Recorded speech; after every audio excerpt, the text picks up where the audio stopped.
है ना। तो हम लोग जो पढ़ रहे हैं तो ये लगभग 5,000 वर्ष पुरानी बात है। जब भगवान कृष्ण इस धरती से अग ऋषि के अनुयायी में 88,000 ऋषि मुनि विशाल यज्ञ को करने के लिए नैमिषारण्य में एकत्र हुए। तो नैमिषारण्य क्या है, हम लोगों ने पढ़ा था, पवित्र तीर्थ स्थल है। क्योंकि मानता है कि सृष्टि के आरंभ में इस क्षेत्र को धुरी बनाते हुए ब्रह्मा जी ने क्या हुआ, संपूर्ण ब्रह्मांड को नापा था और एक चक्र भेजा था जिस जो यहाँ पे गिरा था, जिसकी वजह से यहाँ पे एक चक्र तीर्थ भी है। तो साधु संत जो है भावी कलयुग में जन्म लेने वाले मनुष्यों के प्रति बहुत ज्यादा चिंतित थे।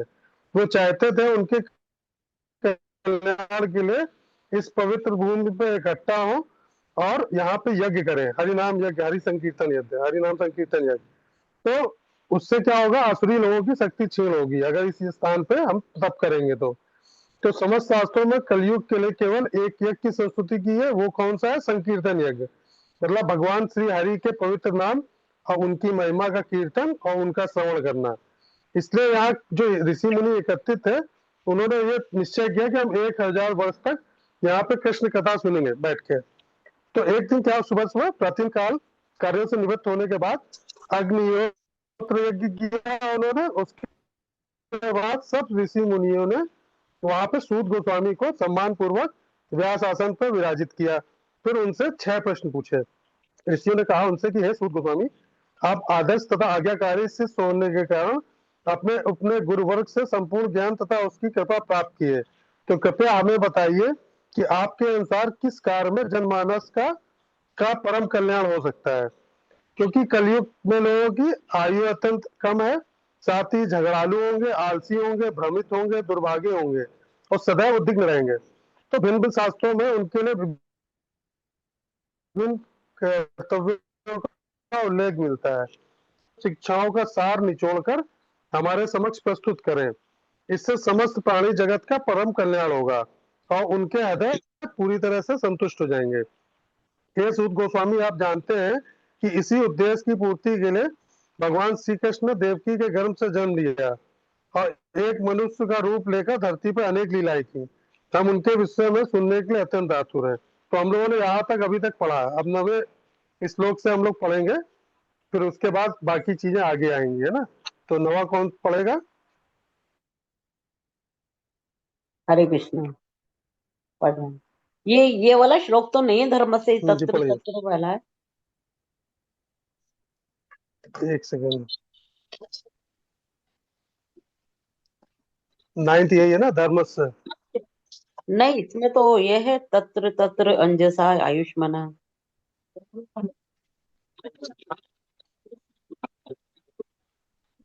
एक सेकंड,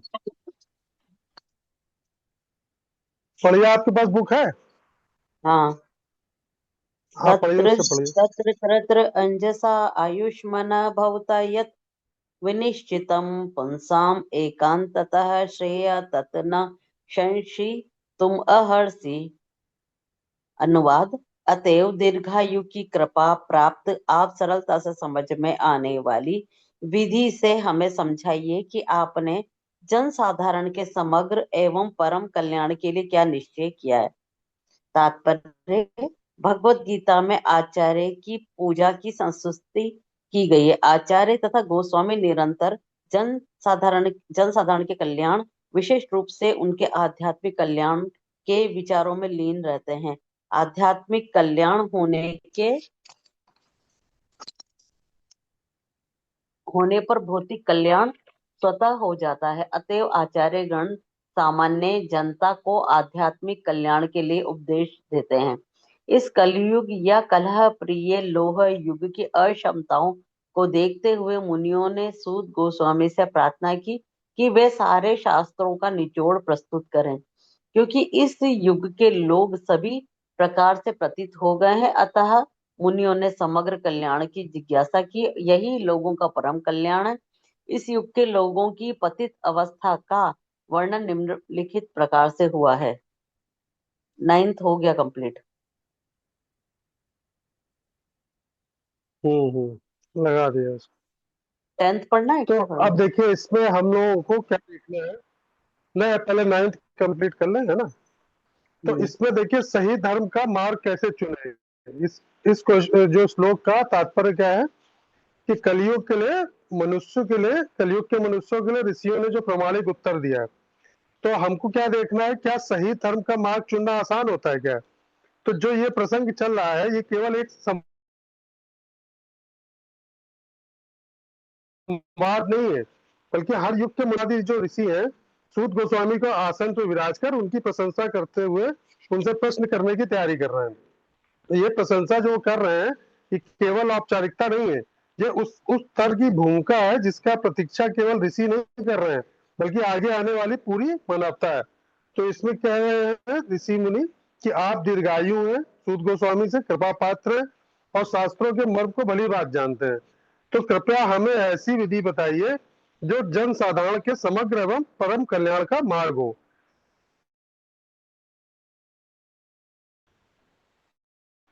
अब देखिए कोई जैसे घने जंगल में फंस गया, तो ऐसी जगह पे पहुंचा जहां से उसको कई रास्ते, 8-10 रास्ते दिखाई दे रहे, कोई इधर पश्चिम जा रहा है, कोई पूरब, कोई उत्तर, कोई दक्षिण, अलग अलग दिशा में जा रहा है। और वो हर रास्ते की तरफ देखता है, तो वो रास्ता यही कहता है उससे कि मैं सही हूँ। अब लेकिन उसके सामने प्रश्न क्या है कि मेरे लिए कौन सा रास्ता सुरक्षित है और किस रास्ते को मैं पकड़ूं तो सीधे मंजिल तक पहुंच पाऊं, जंगल से बाहर निकल जाऊं।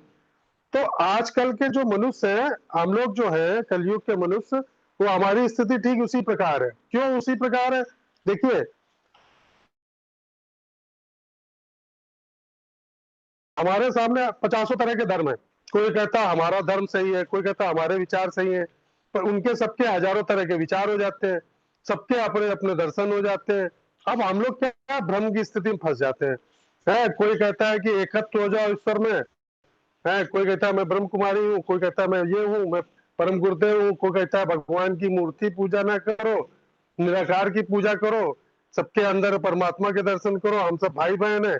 सबके अपने अपने विचार हैं, तो हमको कंफ्यूज करने वाले विचार हैं। और सब कोई दावा यही कर रहा है कि मैं ही सत्य। तो आम आदमी क्या करना चाहिए? सरल है, पर क्या है, ये प्रमाणित मार्ग है। तो ऋषियों ने कोई जटिल दार्शनिक या बौद्धिक पहेली नहीं पूछी थी सूत गोस्वामी से। उन्होंने क्या पूछा? उन्होंने सिर्फ केवल एक क्लियर रास्ता पूछा है, क्योंकि वो जानते थे क्या, क्योंकि कलयुग में जो मनुष्य आएगा वो अत्यंत आलसी होगा। दूसरा क्या, उसकी बहुत आयु कम होगी, अल्पायु होगा। उस पर परिवार की, समाज की, अपना जीवन चलाने की, आजीविका चलाने की और दुनिया भर की हजारों तरह की जिम्मेदारी होंगी। और भीतर भीतर वो इतना परेशान रहेगा, उलझा हुआ होगा। तो उन्होंने ये कहा कि हमको वो मार्ग बताइए जो अंजसा हो। अंजसा शब्द का इस्तेमाल यहाँ पे हुआ, यानी जो सरल हो, सीधा हो, सुगम हो। लेकिन इसकी एक शर्त भी है। सरल होने का अर्थ ये नहीं होता है कि कच्चा या स्थायी मार्ग हो, है ना। तो ऋषि ऐसा मार्ग नहीं चाहते थे कि जो आप सुनने में तो हमको अच्छा लगे, कुछ समय के लिए तो राहत दे, और फिर आगे हम उस रास्ते पर जाए तो आदमी को भटका दे। तो वो क्या चाहते थे ऋषि मुनि? वो चाहते थे हमको कंफर्म, यानी निश्चित मार्ग बताइए। और मार्ग कौन सा बताइए? जो परखा हुआ हो। परखा हुआ मार्ग कौन सा होता है कि हमारे जो गुरुजन है, जो हमारे संत पुरुष है, वो चले उस रास्ते पे। अगर वो रास्ता हमको मिल जाता है तो हमको फिर जीरो से शुरुआत नहीं करनी पड़ेगी, क्योंकि हमारा जीवन इतना लंबा थोड़ी ना है कि हम हर रास्ते पर चल के उसको टेस्ट करते रहे, कि इस पे चल के देखते हैं अच्छा आगे क्या होता है, फिर इस पे चल के देखते हैं अच्छा आगे क्या होता है। तो इसी पे पूरा जीवन निकल गया तो हमारे पास बचा क्या? तो अंत में मृत्यु आ गई, खत्म। तो दो प्रकार के मार्ग बताए गए इसमें, एक प्रेय और एक श्रेय। तो इन दोनों में भेद क्या बताते हैं शास्त्र? हमको इसमें बहुत महत्वपूर्ण भेद बताते हैं।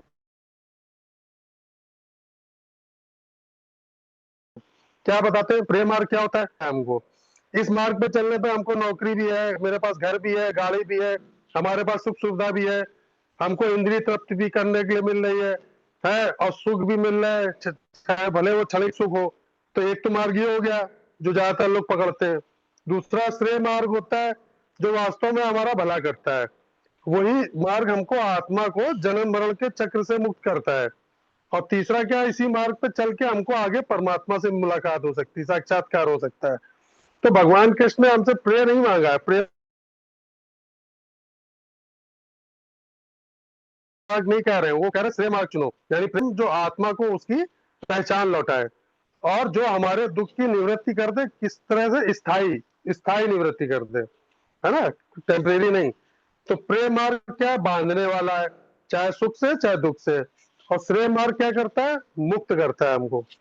तो ये ऋषियों की विनम्रता है कि उन्होंने अपने लिए नहीं हमारे लिए प्रश्न पूछा है। तो ये और भी गहराई से हम देखें, अब ऋषियों की विनम्रता है यहाँ पे। तो ये ऋषि तो पहले से ही यज्ञ कर चुके थे, उनको जरूरत क्या थी अपने लिए, वो खुद ही साधना में स्थित थे, साधना कर रहे थे और पूरी तरह से योग्य थे, पात्र थे, प्रीत थे। तो जब सुखदेव गोस्वामी वहां पहुंचे, सूत गोस्वामी जब वहां पहुंचे, तो उन्होंने अग्निहोत्र यज्ञ भी छोड़ दिया। क्यों? क्योंकि उससे भी श्रेष्ठ यज्ञ था ये। तो अब ये यज्ञ कौन सा था, कथा यज्ञ। कथा यज्ञ मतलब जिसमें भगवान स्वयं प्रसन्न होते हैं। तो ऋषि क्या हमारे प्रतिनिधि बनकर प्रश्न कर रहे हैं यहाँ पे, पूरी मानवता के लिए, अपने लिए नहीं पूछ रहे हैं। तो शास्त्रों का निचोड़ क्या है, अमृत की मांग। ऋषि क्या कह रहे हैं, शास्त्र तो बहुत सारे हैं, वेद हैं, उपनिषद भी हैं, पुराण भी हैं,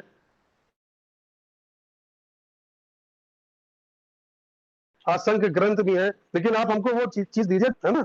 तो जैसे पानी को फिल्टर करके हम पीने योग्य बना लेते हैं, वैसे हमको शास्त्रों, समस्त शास्त्रों का क्या चाहिए, सार। और ये कौन दे सकता है हमको, वही दे सकता है जिसने शास्त्रों को खुद जिया हो, है ना, शास्त्रों के रास्ते पे चलता हो, जिसने गुरु कृपा से ज्ञान प्राप्त किया हो। तो इसमें निष्कर्ष क्या निकालते हैं हम लोग कि अनन्य भक्ति ही संपूर्ण शास्त्रों का निचोड़ है। प्रभुपाद जी हमसे बार बार कहते हैं कि भगवान की जो अनन्य भक्ति हमको प्राप्त हो रही है, समझ लीजिए आपने समस्त शास्त्रों को अध्ययन कर लिया है, ये समस्त शास्त्रों का यही निचोड़ है। जैसे पेड़ की जल में पानी डालने से तना प्राप्त होता है, वैसे ही अगर हम केवल कृष्ण भक्ति करना शुरू कर देते हैं, तो हमारे सारे धर्मों का फल स्वतः हमको अपने आप प्राप्त हो जाता है। अब प्रश्न ये उठता है यहाँ पे कि भक्ति हम जागृत कैसे कर सकते हैं ये। तो उसके दो रास्ते बताए प्रभुपाद जी ने। पहला क्या, कथा श्रवण करिए भगवान की, हरिनाम कथा करिए, है ना। जब कथा श्रवण करेंगे तो आपको भगवान के बारे में जानने को मिलेगा, उनकी कथाएं सुनने को मिलेंगी। दूसरा क्या रास्ता बताया, हरिनाम जप। खाली अगर आप ये दो रास्ता पकड़ लें, अगर भगवत गीता का अध्ययन, भागवत का अध्ययन, तो हरिनाम जप, तो आपको क्या संदेश मिलता है, जीवन में भ्रम है हमारे, क्या हम भ्रम में जी रहे हैं। दूसरा, हमको सही दिशा नहीं मिल रही है, हमको हर रास्ता सही लग रहा है। तो फिर क्या करना है, हमको वही मार्ग पकड़ना है जो ऋषियों ने हमारे लिए चुना, जो हमारे संत पुरुष महापुरुष गुरुदेव, हमारे जो गुरु हैं, उन्होंने इस रास्ते को परखा। और जो रास्ता ये सरल भी है और शाश्वत भी है, जो हमको भगवान से मिलाता है ना। तो अब इसके बाद 10वां श्लोक सुधा माता जी पढ़ेंगे। हरे कृष्णा प्रभु जी। आवाज आ रही प्रभु जी? हरे कृष्णा। आ रही है जी, आ रही, पढ़िए। अल्प आयुषा सत्य कलो अस्मिन् युगे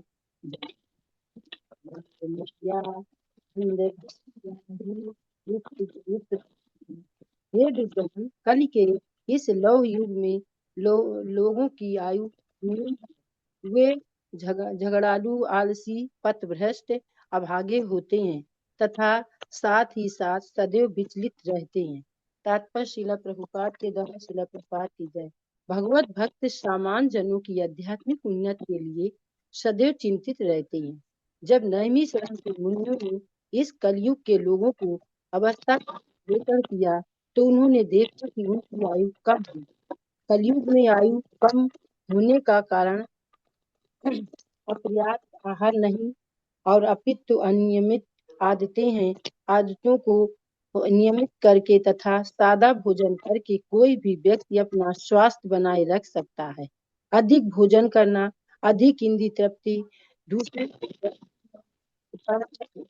करना एवं रहन सहन के प्रति मानस में प्राण शक्ति तक को चूस लेते हैं और जीवन की जगह घट जाती है।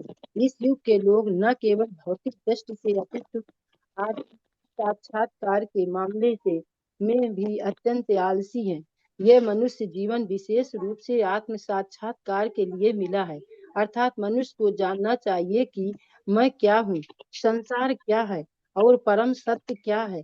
मनुष्य जीवन वह साधन है जिससे जीव इस भौतिक जगत के कठिन संघर्ष के प्रश्नों को मिटा सकता है और अपने सनातन घर भगवत धाम को लौट सकता है। इस शिक्षा पद्धति के कारण लोगों में आत्म साक्षात्कार की इच्छा ही नहीं उठती। यदि वे इसके विषय में जानते भी हैं तो दुर्भाग्यवश वे पथभ्रष्ट शिक्षकों के शिकार बन जाते हैं।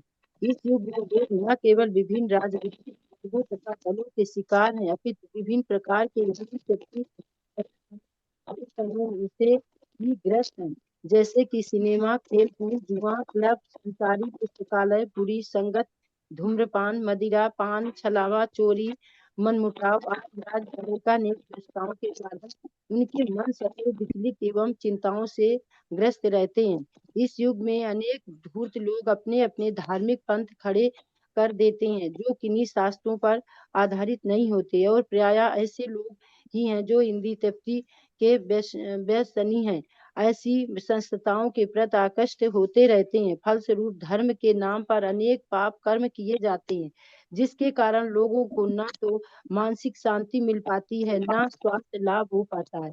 अब छात्र ब्रह्मचारी वर्ग का पालन नहीं किया जाता है और गृहस्थ लोग गृहस्थाश्रम के विधि विधानों का पालन नहीं करते। फलस्वरूप तथाकथित वानप्रस्थ तथा सन्यासी जो ऐसे गृहस्थाश्रमों से आते हैं अपने कठोर पथ से आसानी से विचलित हो जाते हैं। कलयुग में सारे परिवेश श्रद्धा विहीनता से पूर्ण है। लोग अब आध्यात्मिक मूल्यों में रुचि नहीं दिखाते। अब तो भौतिक इंद्रिय तृप्ति की सभ्यता का मानदंड बनी हुई ऐसी भौतिक सभ्यता को बनाए रखने के लिए मनुष्य जटिल किस्म के राष्ट्रों तथा समुदायों का निर्माण किया है और विभिन्न गुटों में निरंतर प्रत्यक्ष तथा शीत युद्ध की आशंका बनी रहती है। अतएव आज के मानव समाज के विकृत मानदंडों के कारण आध्यात्मिक स्तर को उठा पाना अत्यंत कठिन हो गया है। नैमिषारण्य के ऋषि मुनि पतिताओं को मुक्त करने के लिए उत्सुक है। अतएव वे श्रील सूत गोस्वामी से उपचार पूछ रहे हैं। हरे कृष्ण। हरे कृष्ण। तो देखिए प्रभुपाद जी हम लोगों को इस बता रहे हैं इस श्लोक में कि कलह के इस युग में, कलयुग, इसको लौ युग भी बोलते हैं, कि आम जनता का जीवन काल लगभग हमेशा ही अल्प होता है। तो जो लोग विद्वान होते हैं, समाज के सदस्य न केवल अल्प होते हैं बल्कि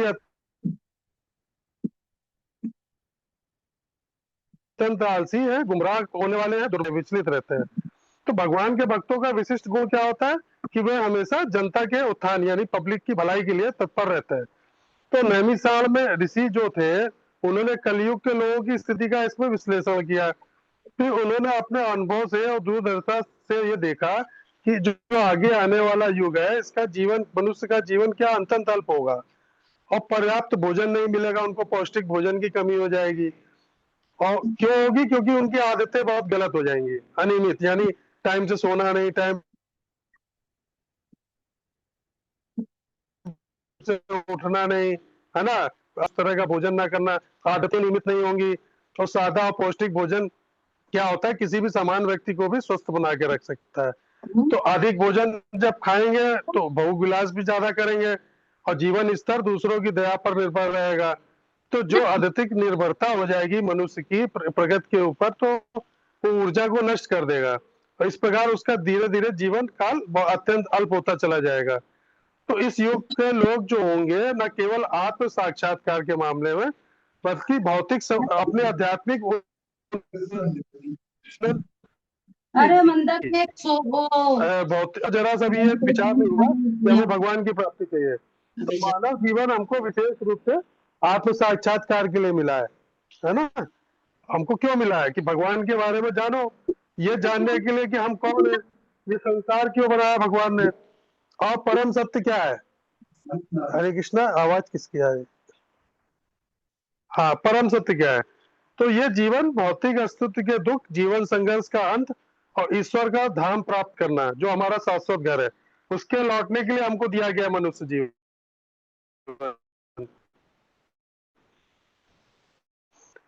लेकिन शिक्षा की से पूरी तरह से विमुख है, हमको किसी ने बताया नहीं अभी तक कि हमारे जीवन का उद्देश्य क्या है और मरने के बाद, शरीर छोड़ने के बाद हमारी आत्मा कहाँ जाएगी।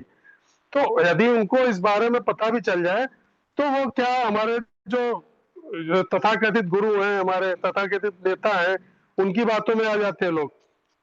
तो विभिन्न प्रकार की राजनीतिक विचारधारा वाले दल है ना, जो आपको भड़काते रहते हैं। सिनेमा, खेल कूद, ये जुआ, जो घर खुल गए, क्लब खुल गए, लाइब्रेरियां हैं जो गलत गलत पुस्तकें पढ़ा रही हैं, बुरी संगति हो रही है, धूम्रपान कर रहे हैं, झगड़े कर रहे हैं, इस प्रकार के इंद्रिय सुखदायक साधनों के व्यक्ति शिकार हो चुके कलयुग में। तो अलग अलग तरह की गतिविधियों में बिजी रहने के कारण क्या होता है, मनुष्यों का मन हमेशा व्याकुल रहता है और क्या हमेशा चिंताग्रस्त रहता है। तो इस युग में क्या हुआ, कई बेईमान लोग वैदिक शास्त्रों के मानक ग्रंथों का बिना किसी संदर्भ के और काल्पनिक धार्मिक आस्थाओं का अपने आप निर्माण कर लेते हैं, अपने मनगढ़ंत ग्रंथों की व्याख्या कर लेते हैं और विभिन्न प्रकार के इंद्रिय सुख साधन संस्थानों के इस तरह के संस्थान बोल रहे कि आइए आप, या आपको कोई परहेज नहीं करना, स्वस्थ शरीर कैसे प्राप्त हो, लेकिन अध्यात्म, आपकी जो आध्यात्मिक उन्नति उसके बारे में कोई नहीं बताएगा। तो इसका कारण क्या हुआ कि धार्मिक आस्था के नाम पे लोग तरह तरह के आश्रम और संस्थाएं खोल रहे हैं और अनेक तरह के पाप कर्म किए जा रहे हैं। बेचारे आम लोग तो मानसिक शांति की तलाश में वहां जाते हैं और ना ही वो मानसिक शांति मिलती है, ना शारीरिक रूप से स्वस्थ हो पाते हैं, भटक अलग जाते हैं। आजकल के स्टूडेंट समुदाय को ब्रह्मचर्य प्रणाली के बारे में बताया नहीं जाता है कि ब्रह्मचर्य प्रणाली का पालन,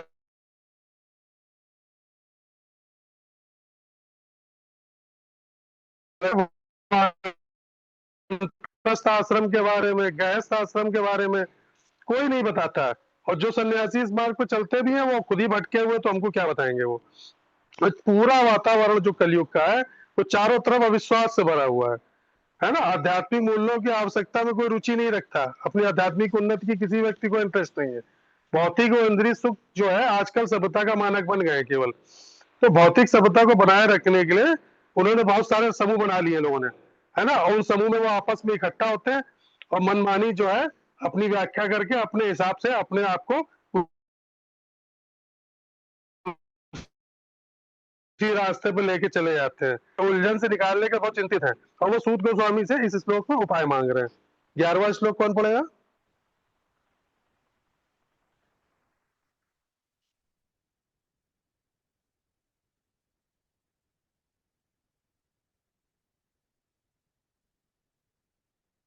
कोई पढ़ेगा?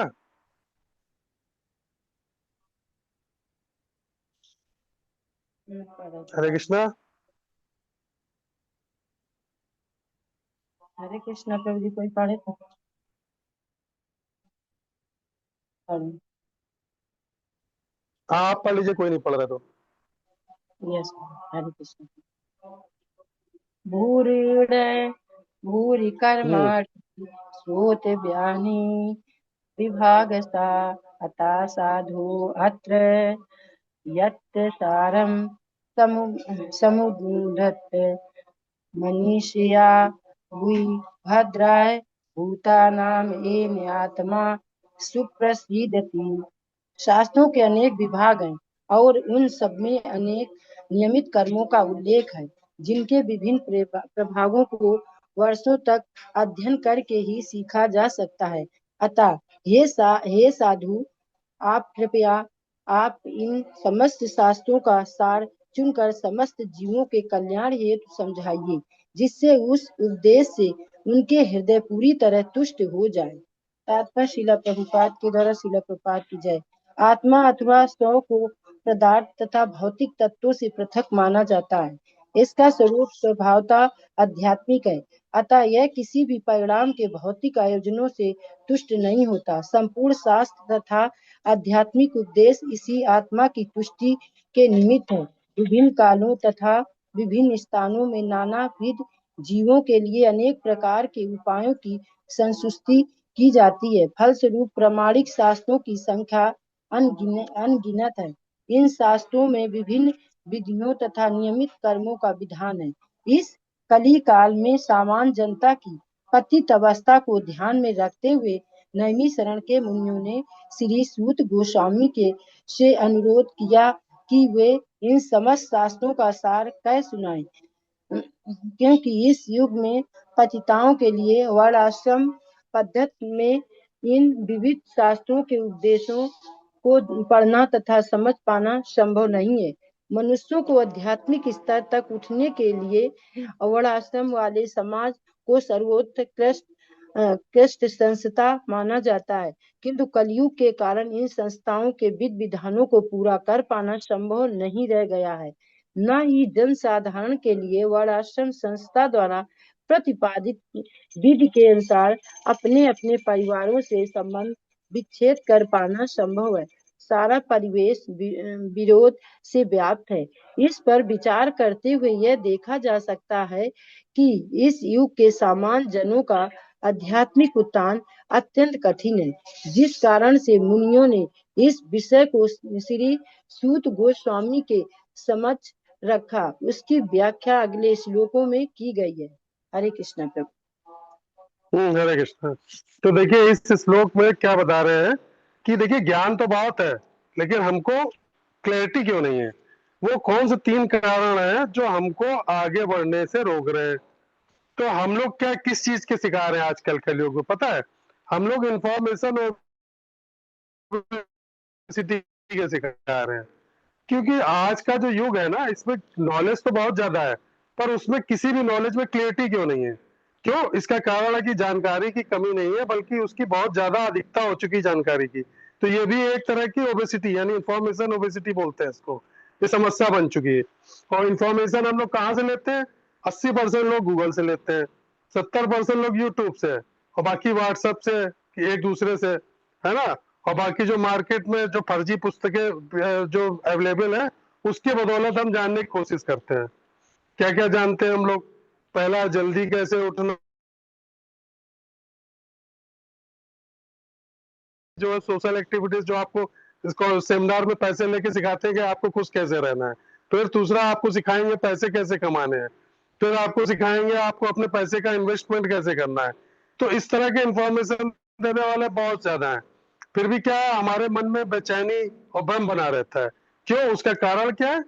क्योंकि इस कारण ये है कि हम जितना ज्यादा जानते जा रहे हैं, उतने ही ज्यादा हम बहुत ज्यादा कंफ्यूज हो जाते हैं हर चीज में। इसी अवस्था को आज की भाषा में बोलते हैं हम लोग क्या? इंफॉर्मेशन ओबेसिटी, यानी जरूरत से ज्यादा सूचना इकट्ठा कर ली, वो हजम नहीं हो रही, तो उसको पचा नहीं पा रहे हैं, इम्प्लीमेंट नहीं कर पा रहे हैं। तो श्रीमद् भागवत हमको व्यवहारिक बुद्धि दोनों मिलकर बताता है कि क्लैरिटी की कमी के पीछे 3 कारण होते हैं। कौन कौन से 3 कारण, उस पर हम लोग आज डिस्कशन करेंगे। पहला क्या है कि इनपुट एंड डिफ्लेक्शन, यानी श्रवण तो बहुत है, लेकिन मनन हमारा गायब हो चुका है। श्रवण तो कर लेते हैं, तो श्रवण में सुनना भी आ जाता है, पढ़ना भी आ जाता है। फिर मनन आता है, मतलब उस पर चिंतन करना। और निधि निधि ध्यासन क्या होता है? उसे जीवन में उतारना। ये सब ज्ञान प्राप्ति के 3 चरण है, जिसे हम लोग फिर उस जो सुना और पढ़ा उस पर हम चिंतन करते हैं। फिर निधि ध्यासन मतलब उसे जीवन में उतारते हैं। तो हमें समस्या क्या आ रही है कि आज हम श्रवण तो लगातार कर रहे हैं, एक के बाद एक वीडियो आ जाते हैं, कोई ना कोई रोज पॉडकास्ट आ जाता है, कोई ना कोई आर्टिकल कोई ना कोई डाल देता है। दुनिया तरह के व्हाट्सएप पे ज्ञानी मिल जाएंगे आपको, जो ज्ञान रोज देंगे आपको सुबह सुबह। लेकिन आप 5 मिनट शांत बैठकर ये नहीं सोचते कि ये जो बता रहे हैं सब लोग, ये मेरे जीवन में अप्लाई कैसे होगा, लागू कैसे होगा। तो उसका समाधान क्या है कि पहली चीज तो कंज्यूमिंग कम करें, रिफ्लेक्टिंग से पहले आप पूछिए खुद को, खुद से पूछिए कि हमने जो आज दिन भर पढ़ा या सीखा, तो उसका एसेंस क्या था, सार क्या था उसका, जो हमने सीखा आज दिन भर, है ना। तो ये छोटी सी चीज अगर आप प्रैक्टिस कर लेते हैं, तो हमारा जो दिन भर का ज्ञान इकट्ठा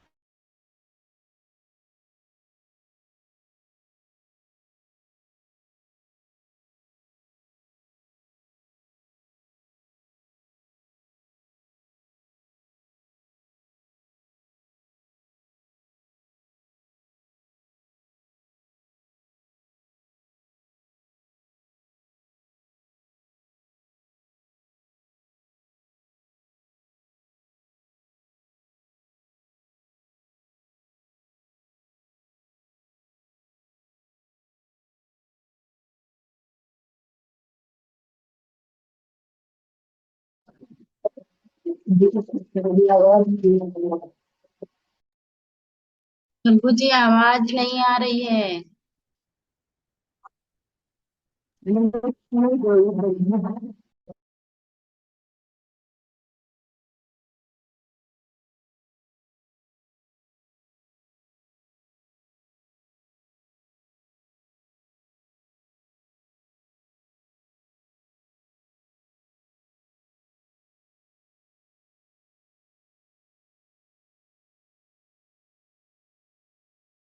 हरे कृष्णा प्रभु जी, आवाज नहीं आ रही आपकी।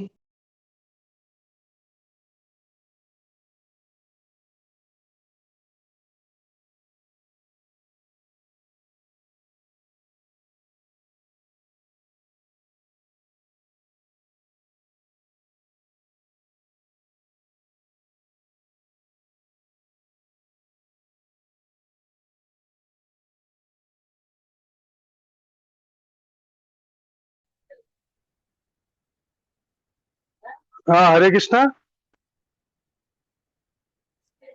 जी आवाज प्रभु आ रही जी। है आप लोगों को? हाँ हरे कृष्णा प्रभु जी, जी अब हाँ आ आई रही है। आवाज थी। हाँ, वो वाईफाई चला गया था। तो हम लोग देखिए क्या सीख रहे थे, कि हम लोग देख रहे थे कि ज्ञान तो अनंत है, समय सीमित है, इसलिए हमको सार को ग्रहण करना ही हमारी बुद्धिमानी है। ठीक है। जब हम हर व्यक्ति की सलाह लेने लगते हैं, हर वीडियो से सीखने लगते हैं, तो ये हर किताबों की दिशा अपनाने लगते हैं, तो ये क्या जीवन हमारा दिशाहीन हो जाता है ना, उसका कोई मतलब नहीं रह जाता है।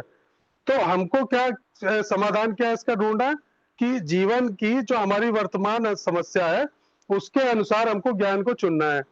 जैसे कैरियर की जो अगर हमको उलझन है, मान लो कैरियर में कोई प्रॉब्लम आ रही है, तो हमको उसी से संबंधित सार ढूंढना चाहिए। अगर आपका मन अशांत है तो आप शांति के संबंध में ढूंढिए, शांति से संबंधित जो ज्ञान है उसको चुनिए आप। अगर कैरियर की उलझन में तो उससे संबंधित। तो बाकी सब क्या है, नॉइज है, शोर है। तो ज्ञान और कर्म के बीच की दूरी कैसे होती है, gap between wisdom and action क्या होता है। तो स्पष्टता केवल सोचने से नहीं आती, एक्शन से आती है। तो भागवतम में भगवान के अवतार का उद्देश्य बताया गया कि भगवान किस उद्देश्य से आ रहे हैं। इसमें शब्द इस श्लोक में इस्तेमाल हुआ चिकित्सा, यानी यानी कर्म करने के लिए भगवान अवतार ले रहे हैं। तो हमारी समस्या ये है कि हम क्या सोचते हैं कि जब पूरी क्लैरिटी मिल जाएगी तब हम काम किसी को शुरू करेंगे। तो सच्चाई ये है कि क्लैरिटी काम शुरू करने के बाद आती है, पहले नहीं आती है। तो समाधान क्या है उसका, कि पहले छोटे छोटे स्टेप उठाइए, परफेक्शन का इंतजार नहीं करिए। जब आप चलना शुरू करेंगे तो रास्ता अपने आप साफ दिखने लगेगा। तो ज्ञान तब तक बोझ है जब तक वो एक्शन में ना आए, है ना। जब तक उसको हम एक्शन में नहीं बदलेंगे तब तक वो ज्ञान हमको बोझ लगने लगेगा। तो निष्कर्ष क्या है इसका, एक चुनाव यानी एक चॉइस, जीवन में एक चॉइस यानी क्या नहीं करना है हमको ये जानना चाहिए पहले।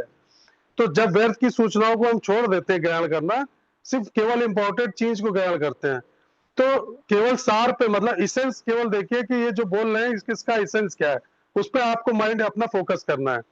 तो जीवन का धुंधलापन, आपको जो डाउटनेस वगैरह जीवन में आती है वो अपने आप हट जाती है। तो इस श्लोक में क्या हम लोगों को देखना है, कि एक छोटा सा जलता हुआ दीपक जो अनुभव से उपजा हुआ ज्ञान होता है, वो एक किसी लाइब्रेरी के अंधेरे को मिटाने के लिए काफी होता है। तो ज्ञान को इकट्ठा मत करिए, उसको जीना शुरू करिए। तो यहाँ तक हम लोगों ने 11वें श्लोक में देख लिया कि जो ऋषि मुनि प्रश्न पूछ रहे हैं सूत गोस्वामी से, तो उसका जो है हमको इसेंस क्या मिल रहा है। फिर इसके बाद वाले श्लोक में हम लोग देखेंगे कि उसका आंसर क्या देते हैं सूत गोस्वामी, है ना। तो आज जो तीन हम लोगों ने श्लोक कवर कर लिए हैं, तो एक बार में तीन ही श्लोक कवर करेंगे, ज्यादा हो जाएगा तो फिर उसमें समझने में दिक्कत आएगी। तो कोई प्रश्न हो अभी तीन श्लोक में तो पूछ सकता है कोई भी, है किसी का कोई प्रश्न?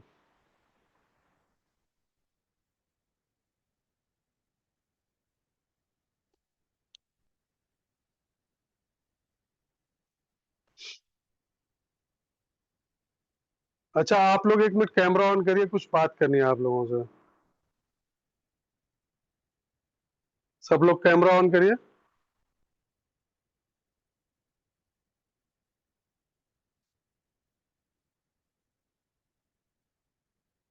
उस दिन नहीं छके हरे थे। कृष्णा प्रभु जी। हरे कृष्णा। लाइट तो देखिए, खोलो। हाँ नहीं दिख रहा है आपका, फोटो आ रही है। सब भक्तों को हरे कृष्णा। हरे कृष्ण प्रभु जी। राजेश्वरी सीता माता जी, हरे आपका कृष्णा। कैमरा ऑन नहीं। हरे हरे कृष्णा। कृष्णा माता जी। हरे कृष्णा। आप हैं राजेश्वरी माता जी ऑनलाइन?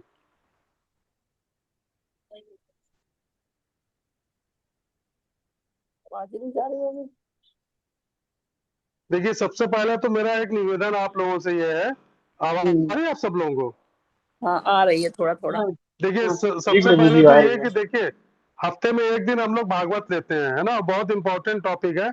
तो कोशिश करिए आप लोग अलार्म लगा ले करिए। आज हमने देखा बहुत से लोगों ने 5 बजे ज्वाइन किया है।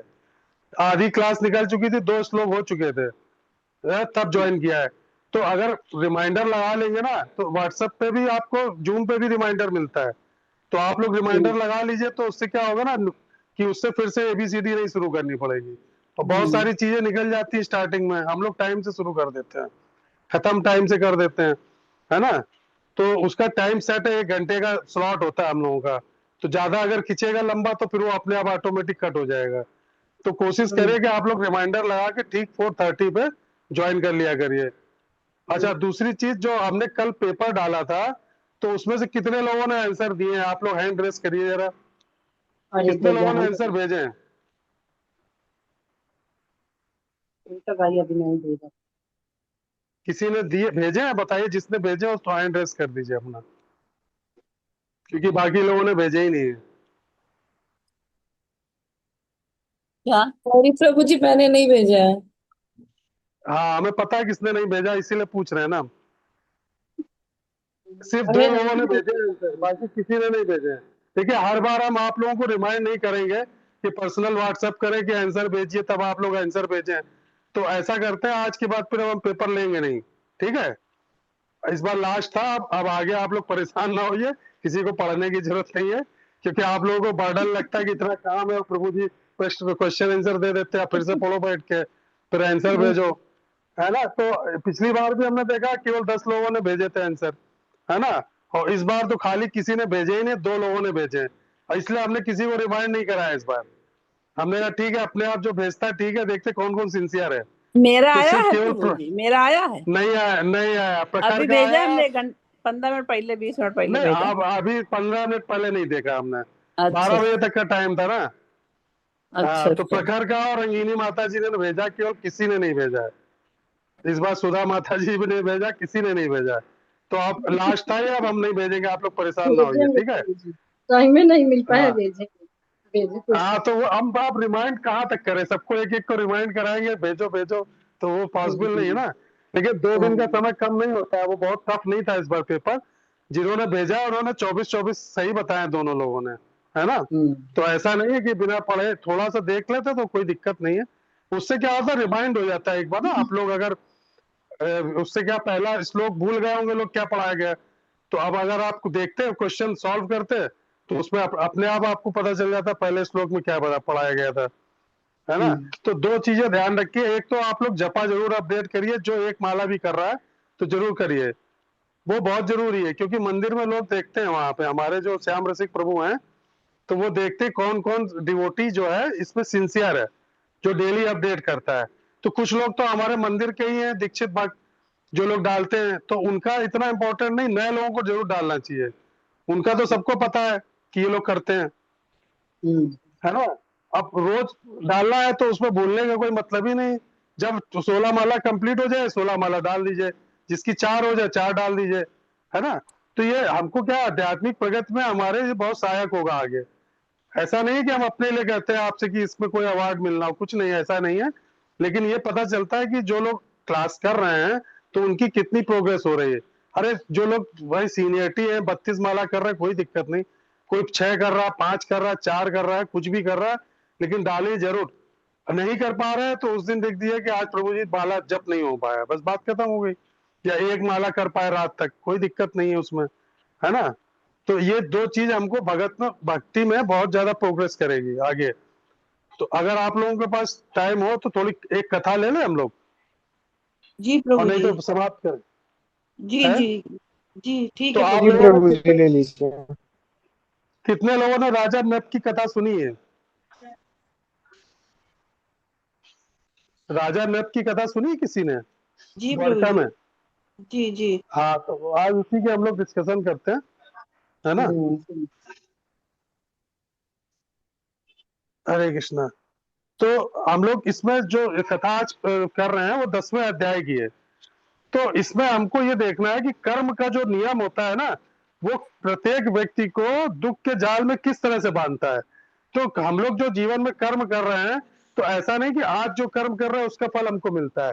तो ये जो हम लोग आज राजा नल की कथा सुन रहे हैं, तो वो इसी इसी चीज को सीखना है इस कथा से हम लोगों को, कि एक बार जब भगवान कृष्ण द्वारका में निवास कर रहे थे, तो उनके जो परिवार के बच्चे थे, सांब था, प्रद्युम्न था और छोटे छोटे बच्चे जंगल में खेल रहे थे। तो उनको बहुत तेज प्यास लगी, तो वो पास के गहरे कुएं में पहुंचे।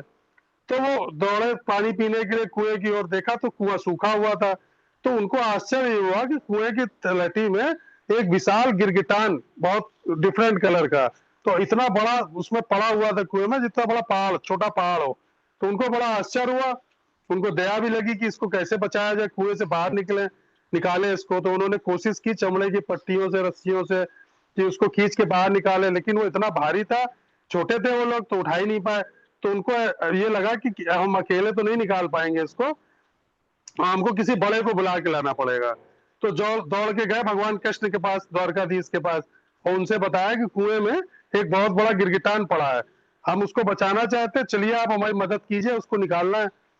तो हमको मुश्किल समय में याद ये रखना चाहिए कि जब भी कभी मुसीबत हो, तो भगवान की शरण लेना सबसे भरोसेमंद उपाय होता है।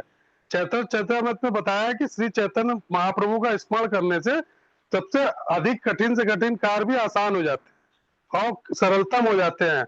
तो भगवान कृष्ण जो है बच्चों के साथ में आए, तो वो चले आए, तो वो कुएं में चुपकिली को बचाने के लिए। तो उसके बाद क्या हुआ कि कुएं के पास आए, तो उन्होंने उसको बाहर निकाला, और निकाल के बाएं हाथ से चुपकिली को उठा के और जमीन पर रख दिया।